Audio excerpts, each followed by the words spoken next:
This thing is sick.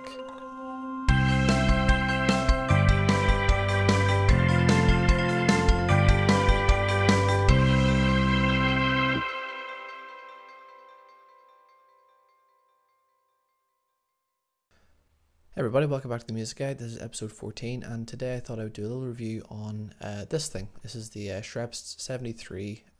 It's basically an emulation of a 1073. A while ago I was looking for something like this, and I couldn't really find anything that was totally free. This is pretty much the best thing I could get for actually a pretty decent price. Waves are doing these pretty awesome discounts these days. And there will be a link for this here in the description. So basically it's a preamp and EQ emulation, probably more an EQ than anything else. So basically the way that it works is you just put it onto whatever track you're doing, and then you have the preamp here, which controls how much drive you're getting out of the preamp and how hot it is. Then you got drive, like actual drive right here, and that just distorts it. And then you got your EQ right here. So I'm going to start simply with just the vocal here. This is basically what I have going right now. If you can't find your way back home, should you find some other way to go?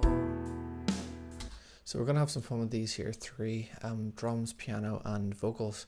So right here we've got the mono version. So when you get this, it comes in a stereo mono version, so it works on stereo buses and stereo sources, as well as your regular mono sources like a vocal. So basically what I want to do is I want to add sort of a little bit of preamp emulation along with some pretty generic EQ, and then we're just going to play around with the inputs and outputs here. So let's just start and see what we get. If you can't find your way back home, should you find some other way to go? So you can kind of hear that little bit of drive you get off the preamp. I know that my body's grown, but So my mind feels 15 years old. you hear how extreme that drive can get. And then we're just going to add a high shelf. I wish I had some time to take, stop the world and make it turn slow. And for those who haven't used sort of this style of EQ before, basically these here are both two knobs. This here one is just for the overall volume of the EQ that you're doing, and then this actually controls the frequency that you're controlling. So as you can see, it's 10, then 72, 48, 32, and then all that good stuff. So basically that controls that, and then you have this here to actually control the volume. So we're going to do some of that now. If you can't find your way back home, should you find some other way to go? And a high pass right here. Just gonna put it to about 80. I know that my body's grown, but my mind feels 15 years old. I'm gonna back off the preamp maybe a little bit. I wish I had some time to take. And then with this here guy, you can either just do these here individually. So if you want to have a bit more output, you can, more input you can, but I like to get my input set properly first, and then I do this. It basically links the two of them so they kind of work together. Basically all this does is it balances between how much of the emulation you're getting versus how much of just the unedited sound. So hear this here now. Stop the world and make it turn slow. So you can hear it just has a little bit more of that sort of slight bit of If you can't find your way back home, distortion. should you find some other way to go? Alright, we'll sit right there. Alright, so there's how you basically work with the mono. It's pretty simple. It's a basic EQ. It's emulated off the 1073. And very well modeled too. They actually went into a lot of detail with this one. It's waves, sort of, you can expect that. But what I really love about this is actually the way that it works with stereo sources. The main one that I'm actually thinking of right now is the mid-side mode here, so it's MS. Basically the way it works is with a stereo signal, you can basically EQ the mid, so the middle of the mix, and the sides separately, so they have completely different EQs to them. And I love this on piano especially, and I'll show you why.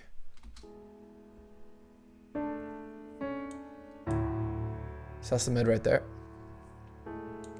So what I'm gonna do is, oh, by the way, basically when you do mid side, one of these is the middle and one of these is the sides, so you can figure out just by simply, so that one has no effect. There you go.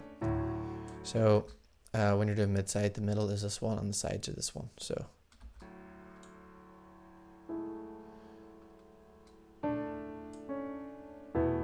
I'm going to take away some of the high end in the middle. And then I'm going to add a little bit of low here.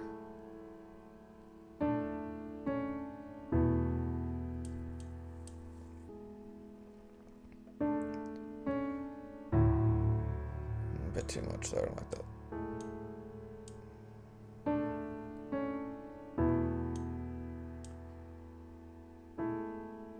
Alright.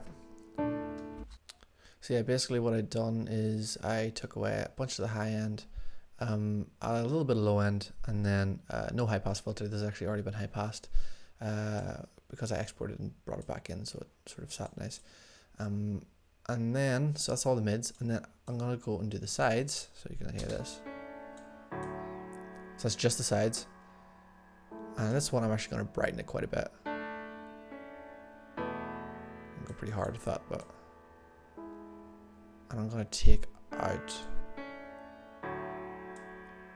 In fact, I'm actually just going to high pass it hard.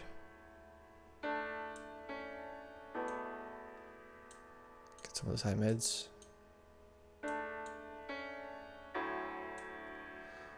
So all that sounds really weird, but together.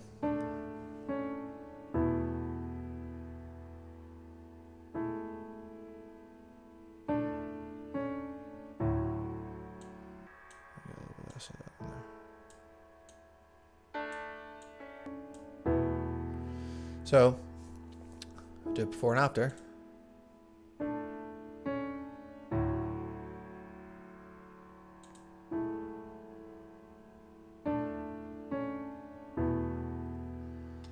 So I don't know how well that's coming across, but basically when you add high end to the sides, it actually gives sort of a wider stereo image. And it also clears out some of the brightness for the vocal, because the vocal's sitting right in the middle. So you kind of want to try and leave more room in the middle, but then there's nothing really in the sides right now, so there's no reason why we can't just take up all that space. And then we're also just going to get the drums in. So the drums, you can actually do something quite similar. There's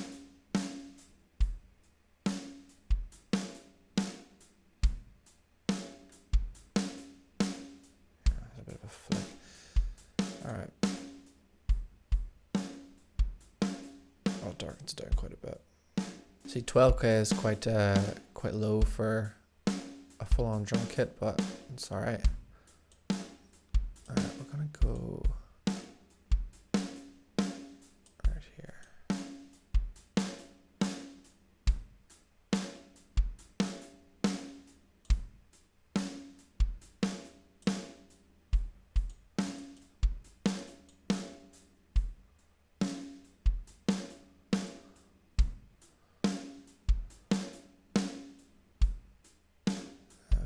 With the EQ.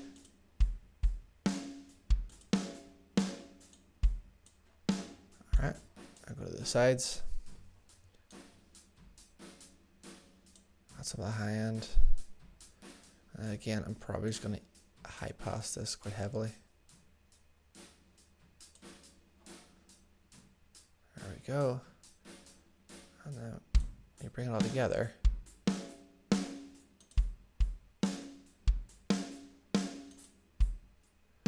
It just brings up that a little bit, just kind of just pulls it out a little bit.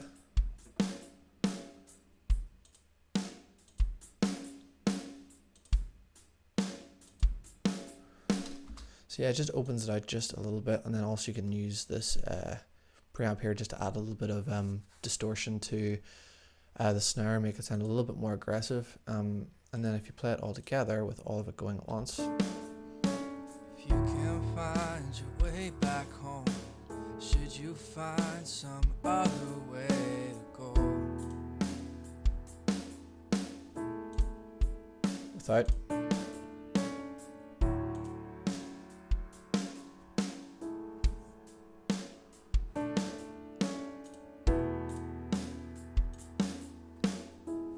Just sounds bigger.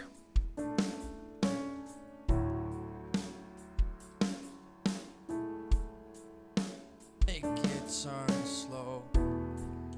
And hopefully if I just take out, If you can't find your way back home, should you find some other way to go?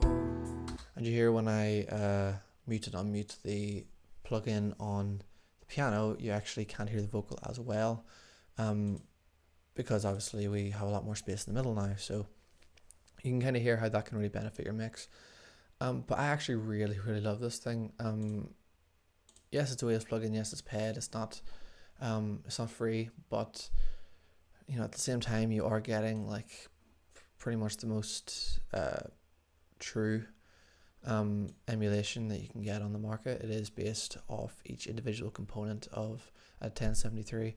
The guy who designed this, Scheps himself, he actually is sort of one of the forefronts of the tape age, I guess. You know, he was around a long time ago and tape was the only way, so he knows his stuff, and he went through and helped design this entire thing. So it's brilliant. It's very versatile. A lot of ways to use it.